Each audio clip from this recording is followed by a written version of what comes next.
Alright, here's my review of the Zombie Tools Decapitan.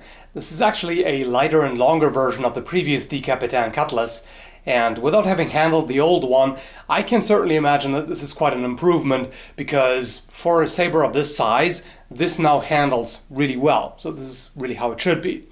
And it's made of the same 5160 spring steel as the other Zombie Tools blades, has the same kind of finish, and also T6 aluminum handle scales wrapped in leather.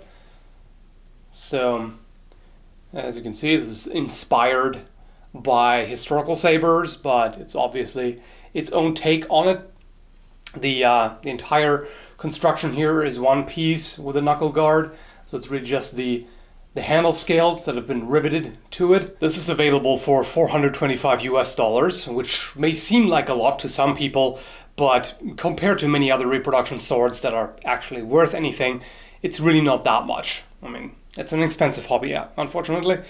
So I've already given away one of the main conclusions here, that it really is worth the money, but let's take a look at why exactly. So for one, the obvious thing, if you've seen my other reviews of Zombie Tools blades, it's durability and toughness.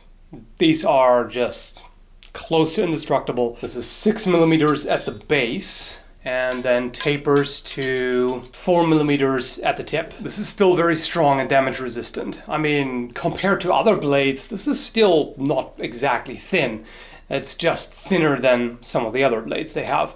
But yeah, so this you can really abuse to your heart's content if you so choose. Also because the edge is extremely strong, more than necessary. I talked about that in the Sharkalope review. So it's the same kind of deal here. The edge is a lot thicker than I would like. The angle is much more obtuse. So it makes it extremely hard to damage. You have to go out of your way. You have to basically try to chop steel with this in order to even damage it at all. So wood chopping, not an issue whatsoever. Like, there's not even the slightest bit of edge damage from that, even though I went pretty hard on it. And of course, wood chopping usually takes its toll. But in this case, there's absolutely nothing visible on the edge. So this is really more than necessary. Personally, I would prefer if it was a more acute edge. In fact, I tried to change it. I tried to sharpen it using the work sharp. I was trying to bring the edge angle down to 25 degrees, which is still quite strong and would cut a lot better. So I was grinding away and grinding away and grinding away, and I just lost patience because it just took too long, and I'm not the most patient person. I'll probably get back to it eventually.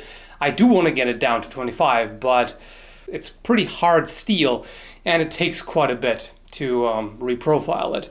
So that's really the only unfortunate thing about it. However, just like with the Sharkalope, I was still able to do some surprisingly good cuts with this despite the edge. Overall, of course, technique and edge alignment matters the most, but it would regardless very much benefit from a sharper, finer edge. So other than that, what about the handling? For a saber, it's really good. And I just say for a saber because I'm personally not the greatest fan of how sabers handle. They tend to be a little more tip heavy, and personally I like something like a side sword or an arming sword because it just feels a little more lively in the hand. This is not clumsy by any means. I mean, you can still move this quite easily. You can do wrist cuts pretty easily and well, at least if you don't have to deal with lack of space. So not a problem here, but there are just other types of blades that I personally prefer overall in handling. But as far as this is concerned, no complaints. And one nice thing about it is the knuckle guard here. So since this is intended as a zombie sword, fantasy zombie scenario, and so on, this would actually be quite useful, because if you have, in this case I would really suggest gloves for the infamous murder stroke, which is a historical technique, in case you don't know. You can do that with this. You can strike with the knuckle guard, and because it is somewhat pointy, that's quite effective, actually. The reason why I suggest gloves with this one is because the edge is slightly curved, and generally with straight blades, it's much safer and easier to do. So gloves definitely help. The good thing is that you get a really good grip on it because the blade is fairly narrow. You could also strike with a guard or pommel directly, which is also quite effective. And I'm pretty sure this counts as ending them rightly as well. I tested the strength of the tip by repeatedly thrusting into wood, which is quite hard abusive test. And that really shows you any kinds of weakness in the material, or if the tip is too thin or anything like that.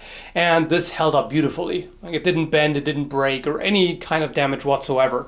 So in terms of craftsmanship, again, I have no complaints. The fit is perfect, the finish is all flawless, no complaints. And even if you have scratches or anything, again, with this kind of finish, doesn't matter. The blade already looks used, but in a good way, so no worries about scratches or anything. The leather wrap is really well done. It's perfectly tight, feels comfortable, and yeah, it's pretty much the same things I've said before. Here's the Kydex sheath. It doesn't have belt loops or anything, but it's got these holes here on the sides, so you can tie cord to it and attach it in various ways. And the fit is really good. It holds on to it, but this one is a lot easier to draw than the sheath on the Sharkalope. So this one here, you just pull out really easily. What more is there to say, really?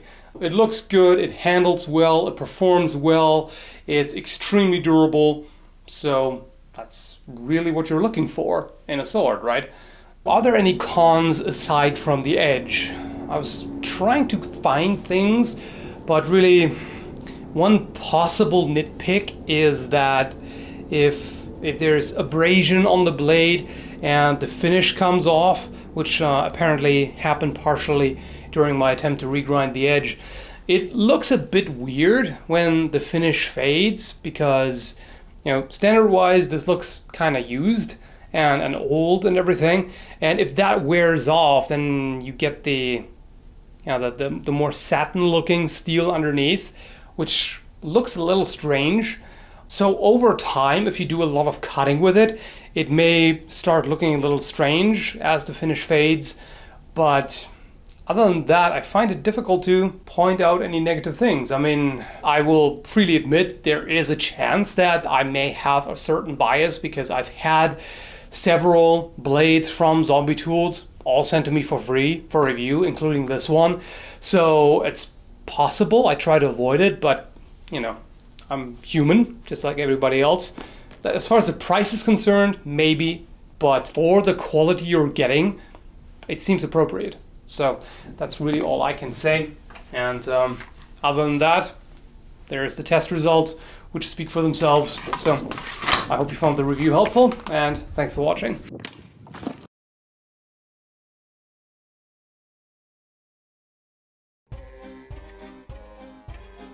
The previous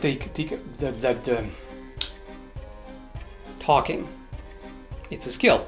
You have to invest points in it, and apparently I didn't do enough. I guess I gotta buy another handicap or something to buy enough points for that shit. Coffee. I should have gotten some coffee first. Anyway, let's push through this. I tested the strength of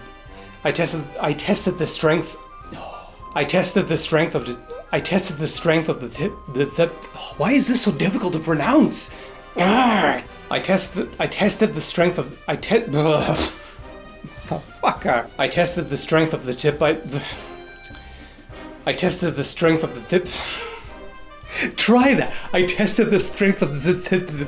Try to say that repeatedly. I tested the strength of the tip. Holy crap. I tested the strength of the tip. Cannot do it.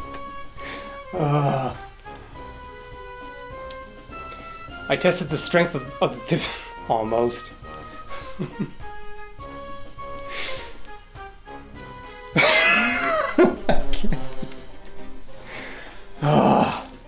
I tested the strength of the tip by repeat.